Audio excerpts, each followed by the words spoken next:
Beratus-ratus tahun yang lalu, di jalan di luar kota Harlem yang menuju ke Taman Krante Lake, terdapat sebuah losmen sederhana yang diberi nama losmen angsa kecil.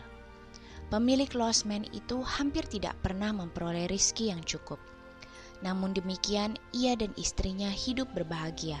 Si istri yang bernama Katje adalah seorang pemimpi dan selalu menceritakan kembali semua mimpinya kepada Willem, suaminya.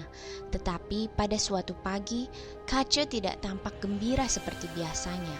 Suaminya melihat perubahan itu dan bertanya, "Katje, kau kelihatan murung. Apakah engkau sedih atau merasa tidak enak badan?" "Oh, Willem," jawab Katje, "aku tidak apa-apa. Aku hanya sedang merenungkan mimpiku semalam. Kelihatannya demikian jelas dan nyata." "Ah, kau dan mimpi-mimpimu," gerutu Willem jengkel. "Seandainya mimpi dapat menjadi kenyataan, pasti kau dan aku sudah menjadi raja dan ratu di negeri Belanda ini. Walaupun begitu, aku ingin tahu apakah yang kau impikan semalam." "Dalam mimpi itu, aku akan menjadi kaya raya. Tetapi mula-mula aku harus pergi ke Amsterdam dan mengelilingi gudang jagung 3 kali." Pemilik losmen itu tertawa gelak-gelak. Katanya, "Aku sudah berulang kali ke Amsterdam dan paling sedikit sudah mengelilingi gudang jagung itu 10 kali. Tetapi aku tidak pernah memperoleh tambahan kekayaan 1 sen pun." "Sungguh, Willem," kata Katje tanpa tertawa. "Sampai sekarang suara itu masih mengiang, memberitahuku bagaimana kekayaan itu dapat kuperoleh." "Baiklah," kata Willem. "Jika kau bersikeras ingin mengetahui kenyataan mimpimu, aku rela mengelilingi gudang jagung itu untukmu sampai 3 kali. Kebetulan minggu depan aku harus ke Amsterdam." "Bukan kau yang harus ke Amsterdam," kata Katje menjelaskan, "tetapi aku. Karena begitulah pesan suara dalam mimpiku. Lagi pula, aku harus tiba di gudang jagung itu pada waktu tengah malam." Demikianlah Katje berangkat ke Amsterdam. Ia tiba di tempat tujuan pukul 11 malam dan berjalan hilir mudik di Damplane dekat gudang jagung ini sampai jam berdentang 12 kali. Katje sangat gelisah. Ia mengelilingi gudang jagung itu 1 kali, kemudian 1 kali lagi, lalu sekali lagi. Sungguh meletihkan, apalagi karena gudang itu sangat panjang, tak satu pun yang terjadi. Katje mulai membenarkan pendapat suaminya. Bagaimana mungkin ia dapat kaya hanya dengan berjalan mengelilingi gudang seperti itu? Sungguh bodoh. Impian tidak pernah menjadi kenyataan. Tiba-tiba ketika Katje sudah putus asa, seorang pria melangkah ke arahnya.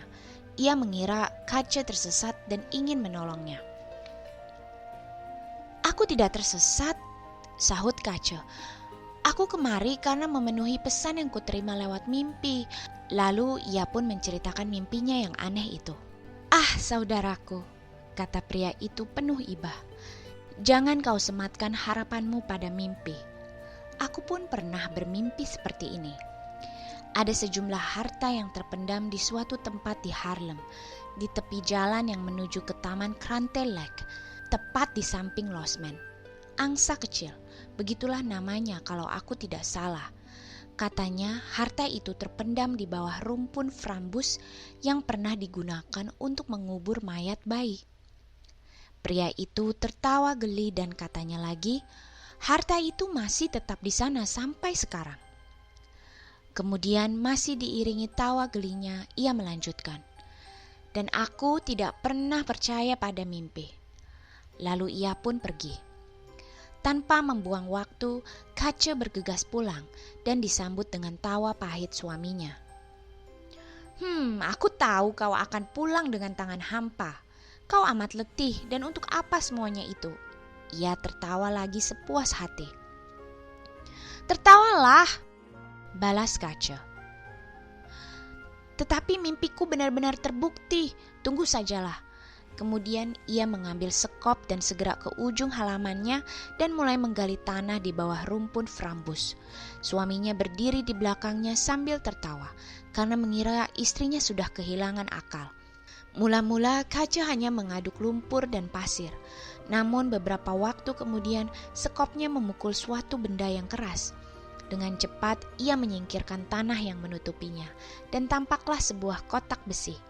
Diangkatnya kotak itu dan kunci yang sudah berkarat itu pun dipaprasnya dengan sekop. Dan apa yang dia lihat? Peti itu penuh mata uang emas Spanyol. Kini giliran Willem yang tercengang. Ia menggosok-gosok matanya, seakan tidak percaya akan penglihatannya sendiri. Ternyata ia tidak bermimpi, itu benar-benar mata uang emas Spanyol. Lalu Willem teringat bahwa Spanyol dulu pernah mengepung kota Haarlem. Mereka mengusung peti harta karun itu ke dalam rumah. Keduanya begitu gembira, tertawa dan menari-nari penuh sukacita.